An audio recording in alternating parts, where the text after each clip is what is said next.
I'm going to drop a little knowledge here. I'm going to drop a little knowledge about panic attacks. And, you know, again, with all these questions can be so broad, and everyone's context is different. So it's hard for me to answer specifically how this might apply in your life. So my questions are going to seem a little broad in nature, just because we really have to fit this answer into many different contexts. So what I would say about panic, and again, I'll link up a book here too for you, a good resource to kind of look at, is when we start worrying about being anxious, when we start being anxious about being anxious, our mind and our body and our behaviors take over. And there's many different great resources that go into detail about how we can stop being anxious about being anxious. But I really enjoy Reid Wilson's take on this. And what Reid Wilson does is, and by the way, you should go check out the noisinyourhead.com, I think it is. I'll put a picture of it. Maybe I'll put a picture of it here, his website.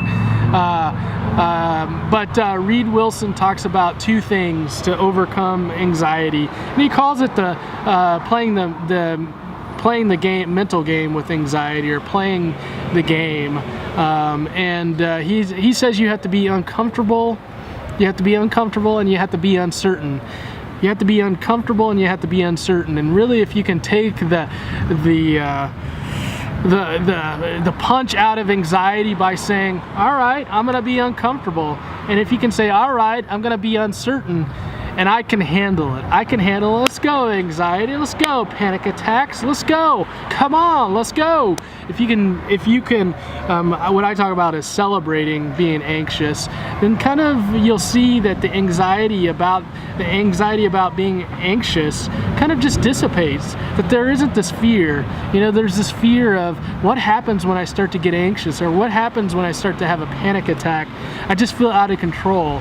And so what we want to try to do, and this is where cognitive behavioral therapy comes in, is start to develop some skills, some thoughts around the feelings in your body. Because what happens is those thoughts become connected to the physical sensations in your body, and you start to think that you can't, and oh my gosh, I can't control this, or what, you know, people are going to look at me and think I'm weird.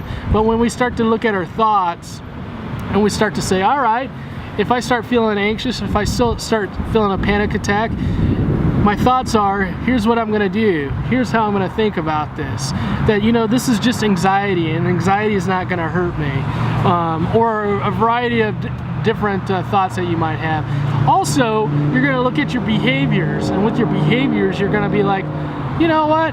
Even though I feel anxious in these situations, or I've had a panic attack here, or whatever else, I'm not going to avoid it. Again, going back to Reid Wilson, and what he says is be uncomfortable. I'm going to put myself in that situation. Behaviorally, I'm going to put myself in that situation, and I'm going to be uncomfortable. I want to be uncomfortable. Why? Because the more uncomfortable I am, then the more that I can change the way that I think and I act towards anxiety. And guess what? When I start thinking differently, when I start acting differently, I don't feel as anxious. I don't feel as anxious. And that's the really cool part here. And so, a way to think about just being able to manage those panic attacks or those anxiety is to start to change the way that you think and what you do, and start to feel like you can become uncomfortable and uncertain. How's that sound to you guys? Want to start to feel uncertain and comfortable? Let's do it.